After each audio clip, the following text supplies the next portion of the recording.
everyone, and welcome to the start of a new series on this channel with the Utah Jazz in NBA2K15 in the MyGM mode. This is going to be the first episode of this series. I hope you guys are looking forward to it. Right off the bat, I'm showing you guys the roster, and I can guarantee you by the end of this series, probably only 2 or 3 of these players on the roster are still going to be on it. And right from the beginning, I'm making some trades. I'm trading away Alec Burks and a second-round pick to the Cavs for Iman Shumpert. Shumpert is probably one of the best defending shooting guards in the league, and I really want to build this team around defense. So next up, I'm calling up the Nets, and I make a trade for Teletovic. I really wanted to have him on this team, and I didn't have to give up that much to get him. And I also signed Larry Sanders out of free agency. If you guys remember to my Bucks series last year, he was one of the core pieces on that team. So we're going to be playing this game up against the Pistons. But before we get into it, I get this call from the Heat. They're offering me Hassan Whiteside and Zoran Dragic for Rodney Hood and Rudy Gobert. And this was a pretty tough decision. Yes, Hassan Whiteside is a hothead, and his rating is probably not as good as Gobert's, but I go ahead and make the trade,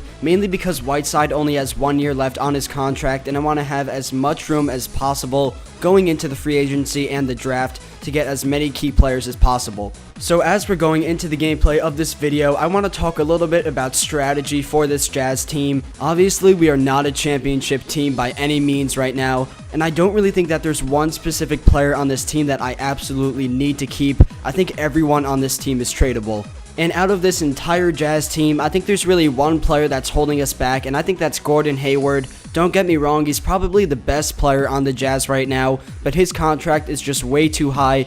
Gordon Hayward is getting paid $12 million a year to be on this team, and he's only an 81 overall rating. If I'm going to pay a player $12 million a year, you should be around an 84 or 85. It's not worth keeping a guy like Gordon Hayward on this team for that price. But if you disagree with me, you can tell me in the comments section below, because I don't want to make trades and go ahead and get rid of players that you guys want to see in this series. So if I decide to trade away Gordon Hayward, the question is, what will I try to get out of him? And honestly, I think there's 2 options. I can't really get a player that's going to be a high rating out of Gordon Hayward just because he has such a low rating in this game. So my first option would be to trade him just for a draft pick flat out. That way, in a couple seasons, we could develop the rookie and hopefully get him to a rating higher than Gordon Hayward. And the second option I have would be to trade him for a player with around the same rating but a lot lower salary. That way, when we reach the offseason, I'll have the cap space to make a big splash in free agency. So you can tell me what you think about that. Put into the comments section below what you think I should do with Gordon Hayward.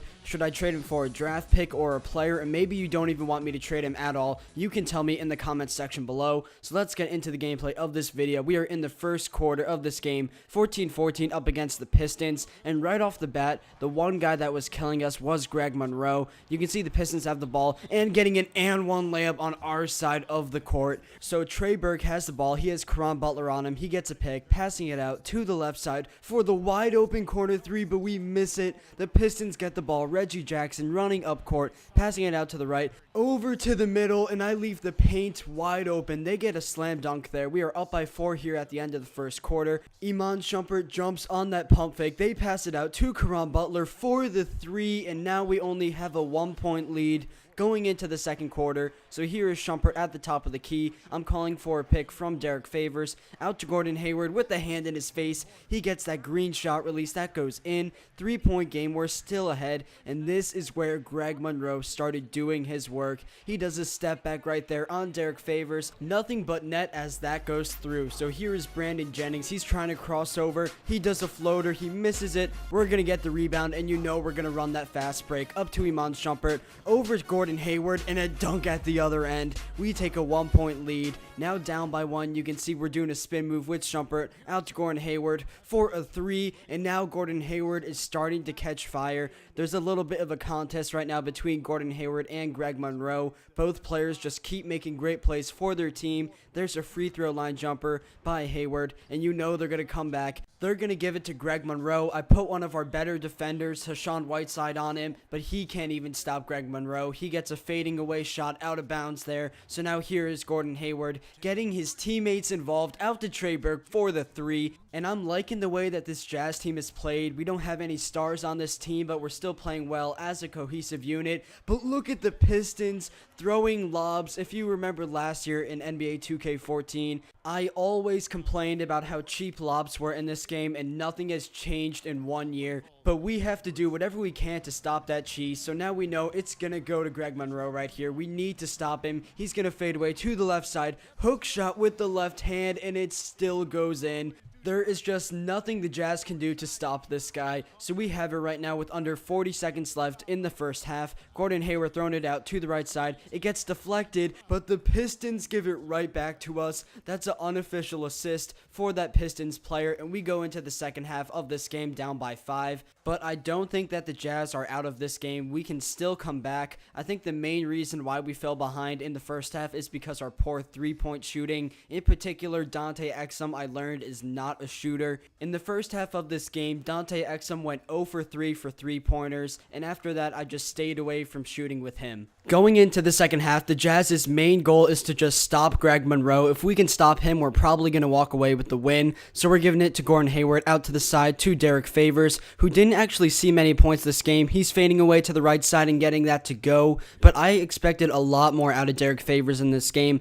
I think at the end, he only had around 8 or 10 points. So we got Iman Shumpert with the step back jumper right there for the 2 points. We're only down by 3 at this point. So Reggie Jackson has the ball. He passes it to Tayshaun Prince. Hassan Whiteside gets the steal, and Iman Shumpert is cherry picking at the other end. The Jazz are just picking at this lead. It's only a 7-point game right now. Larry Sanders into the post. I think he has Caron Butler on him, and he's going to take advantage of that mismatch. Reggie Jackson has it at the top of the key. He's going to pass it down low to Greg Monroe. Hopefully we'll get a stop here. Teletovic is guarding him, but nothing can stop Greg Monroe at this point. So the Pistons have it again, still up by 3 points, throwing it out to the left side, and I think that was their power forward that shot that 3. They move it up to a 6-point lead, and I'm worried that this game may be getting out of hand. So Larry Sanders sets a nice screen there. We get the rebound after the layup and get that to go. We're going to move on to the fourth quarter, and it is still a very close game. Both teams are going at it. They're both competing. So Gordon Hayward gets the rebound, throwing it out to Iman Shumpert across the middle to Derek Favors for the slam at the other end. We have a 2-point lead. They're giving it to Andre Drummond, someone that we did not see much of in this game, and Derek Favors gets the block. They miss the layup. We get the rebound, and we're running that fast break. Look at Gordon Hayward. Now he's cherry picking, and I think that was a travel on that play, but he still got the dunk to go. So the Jazz are starting to pull away. Iman Shumpert with the great defense, passing it over to Dante Exum, and look at that Euro step, getting right by Greg Monroe for the easy basket. So the game is starting to sway in our favor. Brandon Jennings has the ball. He tries doing a behind the back pass, and this is where the fourth quarter cheese started coming in. Greg Monroe picked up the ball and got an and one on that play. We're running a pick and pop with Gordon Hayward. He runs out to the right and he gets stripped. There's a wide open lane ahead. I try getting the chase down block with Iman Shumpert, but it would just not work out. 3 minutes left in the game, and why is Gordon Hayward guarding Greg Monroe? They leave Tayshaun Prince wide open for a 3, and they have a 2-possession lead on the Jazz. They're giving it right back to Greg Monroe in the paint. Great defense there by Derek Favors. He's going to pass it up to Iman Shumpert out on the right side, and I realize there is no defense being played. He just shoots it from the right wing, and that goes through. Iman Shumpert may not be the best shooter in this game, but if you're going to leave him wide open, he will make that shot 10 times out of 10.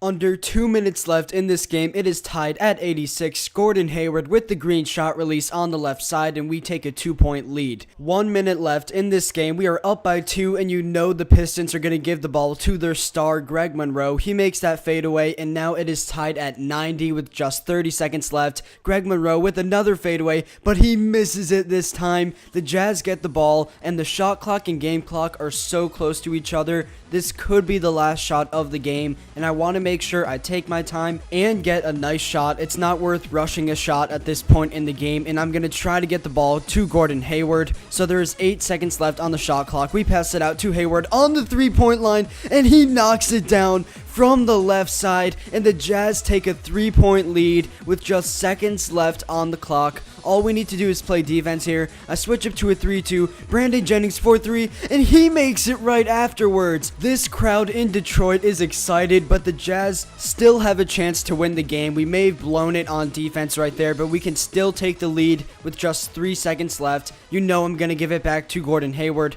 on the 3-point line. He pump fakes for another 3, but this time he will not make it. So we're going to head into overtime tied at 93. The Jazz really blew it in that last couple seconds. I'm hoping we can walk away with the win still, but you never know in overtime. So we are down by 1 at the start of overtime, doing a nice pick and pop with Dante Exum, and after that shot we just could not get any strong plays offensively. You can see Exum is trying to make a pass behind his back. The Pistons get it on the fast break. Reggie Jackson goes coast to coast and gets a layup at the other end. Down by 5, we can still come back, but Brandon Jennings makes a nice jumper right there, boosting the lead to 7. So a little bit over a minute left in the game. They have it, and they're throwing an alley-oop to Andre Drummond, and that was the play that ended up killing us. In the end, we had our chance to beat the Pistons, but we will walk out of Detroit with a loss. While we may have lost this game, I am happy with the way that the Jazz played. After playing this game, I looked at the conference standings, and the Pistons, I think, are in the top 5 in the East. So in the next episode of this series, I'm going to need to decide whether I'm going to make trades to try to get the Jazz in the playoffs this year, or if I should try to tank and then just get some nice players in the draft and free agency. And don't forget to go into the comments section below and tell me what you think I should do with Gordon Hayward. Here are your final game stats. The guys that did the best for us were actually Gordon Hayward and Hassan Whiteside. And after that, here are the conference standings. The Jazz right now are 1-6, and I think we are the second worst team in the West. Anyways, I hope you guys had a fun time watching this video. Be sure to have a great day. God bless you guys. Bye.